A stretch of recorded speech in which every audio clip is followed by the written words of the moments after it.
Qusa rayonunda mühüm su mənbəyi olan Vəlvələ çayı ekoloji fəlakətlə üz-üzədir. Azvirt və Falcon şirkətləri tərəfindən çay yatağından normadan artıq qum çınqıl hasil edilməsi təbii tarazlığı tamamilə pozub.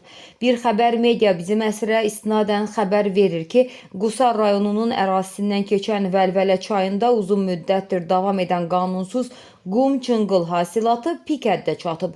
Ağır texnikaların çay yatağının amansızcasına qazması nəticəsində bəzi ərazilərdə suyun axını dəyişib, torpaq eroziyası başlayıb və ətraf mühitə ciddi ziyan dəyib. Bölgənin əsas su mənbələrindən biri olan çayda ekoloji tələblərə tamamilə zidd fəaliyyət aparılır. Sakinlər bildirir ki, qanunsuz və nəzarətsiz hasilat kənd təsərrüfatına, yeraltı su ehtiyatlarına və bölgənin biomüxtəlifliyinə böyük zərbə vurur. İddiaların mərkəzində isə tanınmış Azvirt və Falcon MMC-lərin adları hallanır.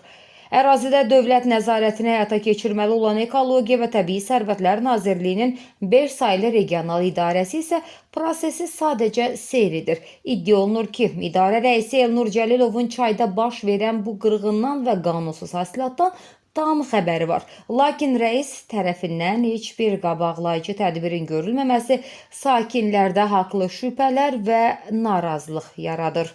Vəlvələ çayında qanunsuz fəaliyyət göstərən şirkətlərin və buna şərait yaradan Elnur Cəlilovun barəsində hüquqi tədbirlərin görülüb-görülməyəcəyi maraq doğurur. Sakinlər aidiyyatı dövlət qurumlarından təcili təftiş tələb edirlər. Mövzunu diqqətdə saxlayacaq, qarşı tərəfində mövqe olarsa işıqlandırmağa hazırıq.